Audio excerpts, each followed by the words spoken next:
ओम शांति। दिनांक 11 फरवरी 2025। बाप दादा के साकार मधुर महावाक्य। मीठे बच्चे, तुम्हें भगवान पढ़ाते हैं। तुम्हारे पास है ज्ञान रत्न। इन्हीं रत्नों का धंधा तुम्हें करना है। तुम यहाँ ज्ञान सीखते हो, भक्ति नहीं। प्रश्न: मनुष्य ड्रामा की किस वंडरफुल नूंद को भगवान की लीला समझ उसकी बड़ाई करते हैं? उत्तर: जो जिसमें भावना रखते उन्हें उसका साक्षात्कार हो जाता है, तो समझते हैं यह भगवान ने साक्षात्कार कराया। लेकिन होता तो सब ड्रामा अनुसार है। एक ओर भगवान की बड़ाई करते, दूसरी ओर सर्वव्यापी कह ग्लानि कर देते। ओम शांति। भगवान उवाच: बच्चों को यह तो समझाया हुआ है कि मनुष्य को व देवता को भगवान नहीं कहा जाता। गाते भी हैं ब्रह्मा देवताय नमः, विष्णु देवताय नमः, शंकर देवताय नमः। फिर कहा जाता है शिव परमात्माय नमः। यह भी तुम जानते हो, शिव को अपना शरीर नहीं है। मूल वतन में शिव बाबा और सालीग्राम रहते हैं। बच्चे जानते हैं कि अभी हम आत्माओं को बाप पढ़ा रहे हैं, और जो भी सत्संग है वास्तव में वह कोई सत्य का संग नहीं है। बाप कहते हैं वह तो माया का संग है। वहां ऐसे कोई नहीं समझेंगे कि हमको भगवान पढ़ाते हैं। गीता भी सुनेंगे तो कृष्ण भगवान वाच समझेंगे। दिन प्रतिदिन गीता का अभ्यास कम होता जाता है, क्योंकि अपने धर्म को ही नहीं जानते। श्री कृष्ण के साथ तो सभी का प्यार है। श्री कृष्ण को ही झुलाते हैं। अब तुम समझते हो हम झुलाएं किसको? बच्चे को झुलाया जाता है, बाप को तो झुला न सके। तुम शिव बाबा को झुलाएंगे? वह बालक तो बनते नहीं, पुनर्जन्म में आते नहीं। वह तो बिंदु है, उनको क्या झुलाएंगे? श्री कृष्ण का बहुतों को साक्षात्कार होता है। श्री कृष्ण के मुख में तो सारे विश्व, क्योंकि विश्व का मालिक बनते हैं, तो विश्व रूपी माखन है। वो जो आपस में लड़ते हैं वह भी सृष्टि रूपी माखन के लिए लड़ते हैं। समझते हैं हम जीत पालें। श्री कृष्ण के मुख में माखन का गोला दिखाते हैं। यह भी अनेक प्रकार के साक्षात्कार होते हैं, परंतु अर्थ कुछ भी नहीं समझते। यहाँ तुमको साक्षात्कार का अर्थ समझाया जाता है। मनुष्य समझते हैं हमको भगवान साक्षात्कार कराते हैं। यह भी बाप समझाते हैं, जिसको याद करते हैं। समझो कोई श्री कृष्ण की नौंधा भक्ति करते हैं तो अल्पकाल के लिए उनकी मनोकामना पूरी होती है। यह भी ड्रामा में नूंद है। ऐसे नहीं कहेंगे कि भगवान ने साक्षात्कार कराया। जो जिस भावना से जिसकी पूजा करते हैं उनको वह साक्षात्कार होता है। यह ड्रामा में नूंद है। यह तो भगवान की बड़ाई की है कि वह साक्षात्कार कराते हैं। एक तरफ इतनी बड़ाई भी करते, दूसरी तरफ फिर कह देते पत्थर ठिक्कर में भगवान है।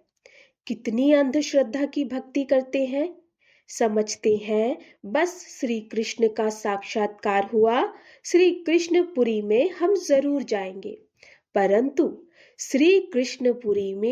श्री कृष्णपुरी आई कहां से? यह सब राज बाप तुम बच्चों को अब समझाते हैं। श्री कृष्णपुरी की स्थापना हो रही है। यह है कंसपुरी। कंस, अकासुर, बकासुर, कुंभकर्ण, रावण, यह सब असुरों के नाम है। शास्त्रों में क्या क्या बैठ लिख दिया है। यह भी समझाना है कि गुरु दो प्रकार के हैं। एक है भक्ति मार्ग के गुरु, वह भक्ति ही सिखलाते हैं। यह बाप तो है ज्ञान का सागर, इनको सतगुरु कहा जाता है। यह कभी भक्ति नहीं सिखलाते, ज्ञान ही सिखलाते हैं। मनुष्य तो भक्ति में कितना खुश होते, झांझ बजाते। बनारस में तुम देखेंगे सब देवताओं के मंदिर बना दिए हैं। यह सब है भक्ति मार्ग की दुकानदारी, भक्ति का धंधा। तुम बच्चों का धंधा है ज्ञान रत्नों का, इनको भी व्यापार कहा जाता है। बाप भी रत्नों का व्यापारी है। तुम समझते हो यह रत्न कौन से हैं? इन बातों को समझेंगे वही जिन्होंने कल्प पहले समझा है, दूसरे समझेंगे ही नहीं। जो भी बड़े बड़े हैं वह पिछाड़ी में आकर समझेंगे। कन्वर्ट भी हुए हैं ना। एक राजा जनक की कथा सुनाते हैं।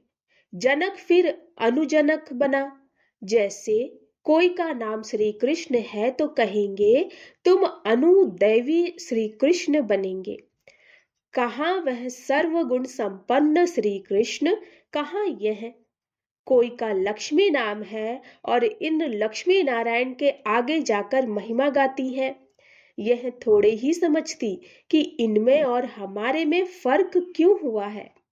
अभी तुम बच्चों को नॉलेज मिली है यह सृष्टि चक्र कैसे फिरता है। तुम ही 84 जन्म लेंगे। यह चक्र अनेक बार फिरता आया, कभी बंद नहीं हो सकता। तुम इस नाटक के अंदर एक्टर्स हो। मनुष्य इतना जरूर समझते हैं कि हम इस नाटक में पार्ट बजाने आए हैं, बाकी ड्रामा के आदि मध्य अंत को नहीं जानते। तुम बच्चे जानते हो हम आत्माओं के रहने का स्थान परे ते परे है।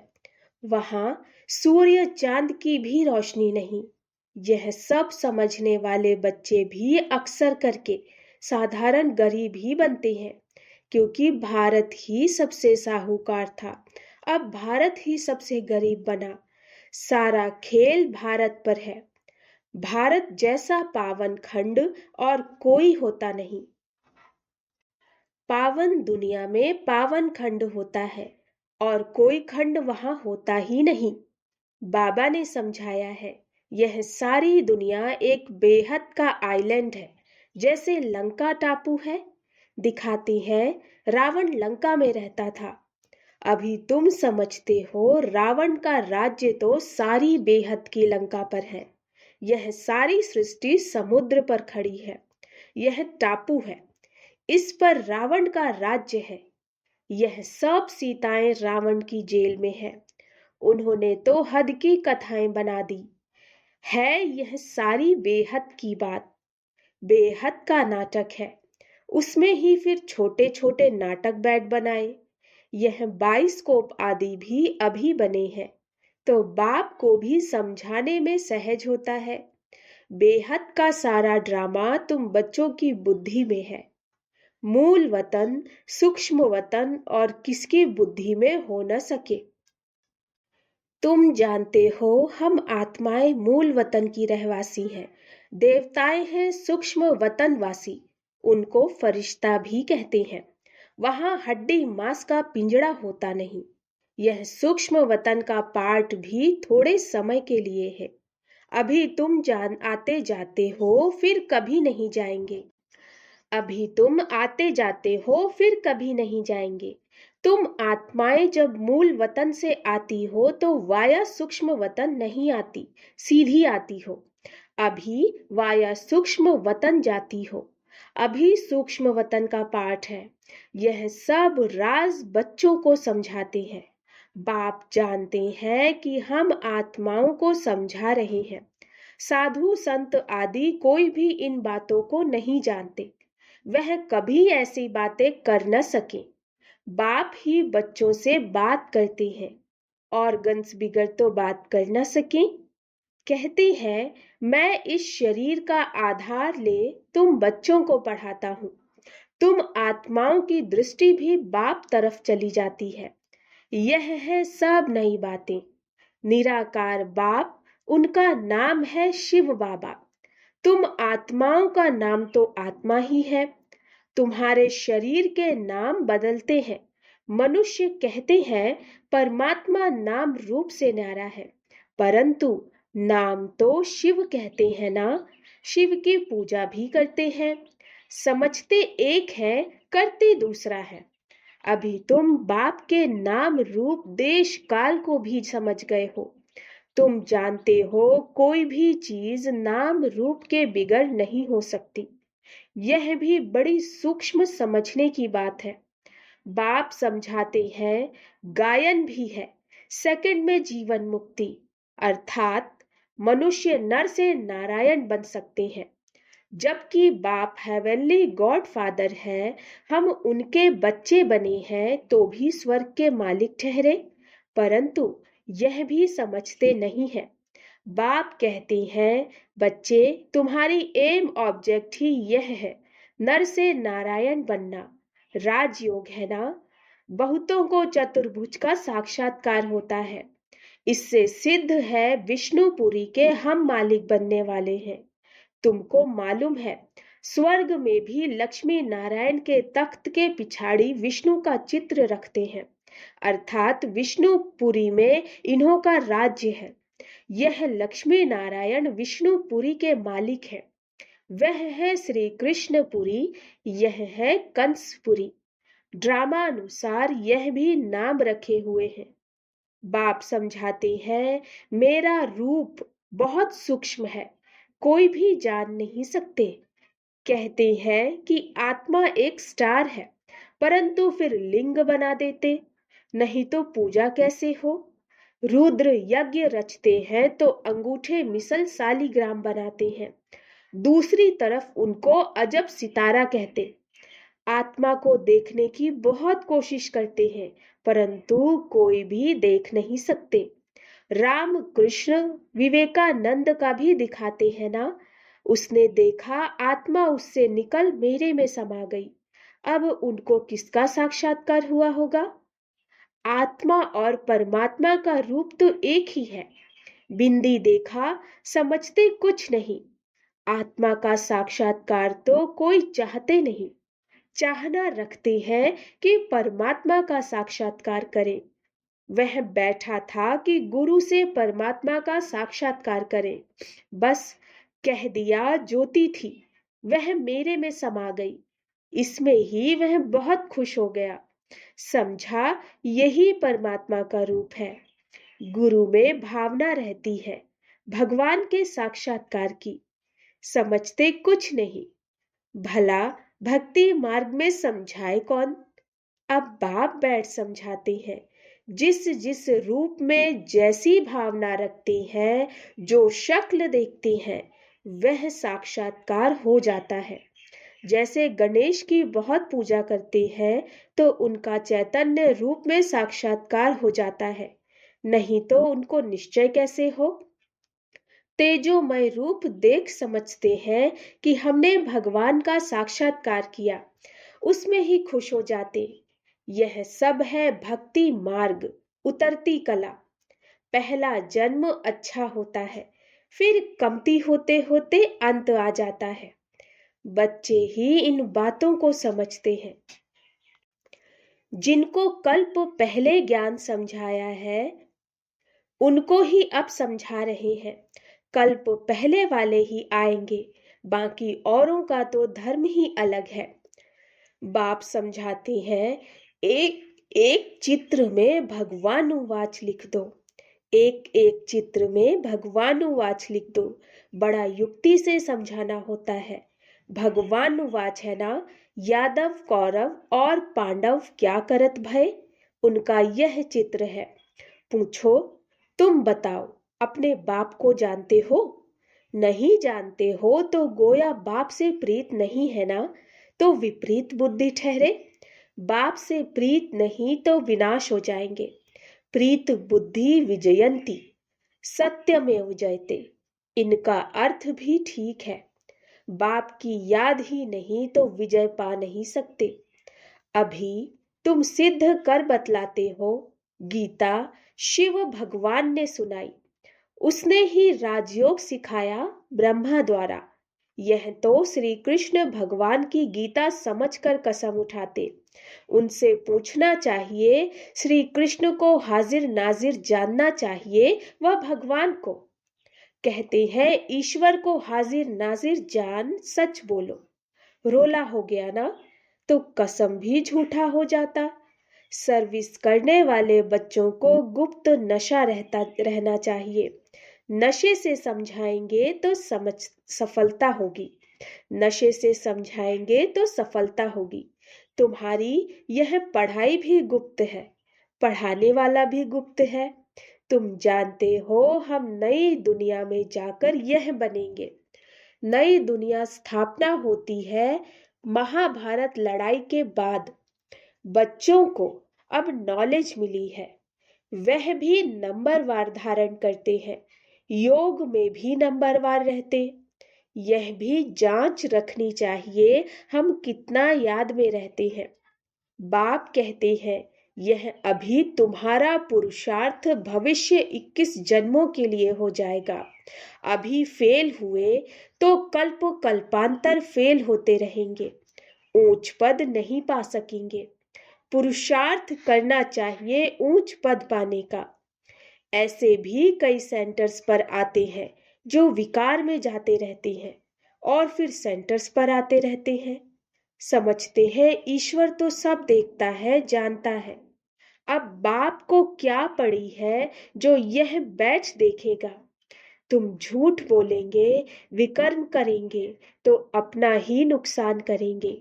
यह तो तुम भी समझते हो। काला मुंह करता हूं तो ऊंच पद पा नहीं सकूंगा। सो बाप ने जाना तो भी बात तो एक ही हुई। उनको क्या दरकार पड़ी है, अपनी दिल खानी चाहिए। मैं ऐसा कर्म करने से दुर्गति को पाऊंगा। बाबा क्यों बतावे? हाँ, ड्रामा में है तो बतलाते भी हैं। बाबा से छिपाना गोया अपनी सत्यानाश करना। पावन बनने के लिए बाप को याद करना है। तुमको यही फुरना रहना चाहिए कि हम अच्छी रीति पढ़कर ऊंच पद पावें। कोई मरा व जिया उसका फुरना नहीं। फुरना अर्थात फिक्र रखना है कि बाप से वर्षा कैसे लेवें, तो किसको भी थोड़े में समझाना है। अच्छा, मीठे मीठे सिकिलधे बच्चों प्रति माता पिता बाप दादा का याद प्यार और गुड मॉर्निंग। रूहानी बाप की रूहानी बच्चों को नमस्ते। हम रूहानी बच्चों की रूहानी माता पिता बाप दादा को नमस्ते नमस्ते नमस्ते। गुड मॉर्निंग बाबा। धारणा के लिए मुख्य सार, गुप्त नशे में रहकर सर्विस करनी है। ऐसा कोई कर्म नहीं करना जो दिल खाती रहे। अपनी जांच करनी है कि हम कितना याद में रहते हैं। दूसरा, सदा यही फिक्र रहे कि हम अच्छी रीति पढ़कर ऊंच पद पाएं। कोई भी विकर्म करके झूठ बोलकर अपना नुकसान नहीं करना। वरदान, मन मनाभव के महामंत्र द्वारा सर्व दुखों से पार रहने वाले सदा सुख स्वरूप भव। मन मनाभव के महामंत्र द्वारा सर्व दुखों से पार रहने वाले सदा सुख स्वरूप भव। जब किसी भी प्रकार का दुख आए तो मंत्र ले लो, जिससे दुख भाग जाएगा। स्वप्न में भी जरा भी दुख का अनुभव ना हो। तन बीमार हो जाए, धन नीचे ऊपर हो जाए, कुछ भी हो, लेकिन दुख की लहर अंदर नहीं आनी चाहिए। जैसे सागर में लहरें आती हैं और चली जाती हैं, लेकिन जिन्हें उन लहरों में लहराना आता है वह उसमें सुख का अनुभव करते हैं। लहर को जंप देकर ऐसे क्रॉस करते हैं जैसे खेल कर रहे हैं। तो सागर के बच्चे सुख स्वरूप हो, दुख की लहर भी ना आए। स्लोगन, हर संकल्प में दृढ़ता की विशेषता को प्रैक्टिकल में लाओ तो प्रत्यक्षता हो जाएगी। हर संकल्प में दृढ़ता की विशेषता को प्रैक्टिकल में लाओ तो प्रत्यक्षता हो जाएगी। अव्यक्त इशारे, एकांत प्रिय बनो, एकता और एकाग्रता को अपनाओ। स्व उन्नति में, सेवा की उन्नति में एक ने कहा दूसरे ने हाँ जी किया, ऐसे सदा एकता और दृढ़ता से बढ़ते चलो। जैसे दादियों की एकता और दृढ़ता का संगठन पक्का है, ऐसे आदि सेवा के रत्नों का संगठन पक्का हो। इसकी बहुत बहुत आवश्यकता है। अच्छा, ओम शांति।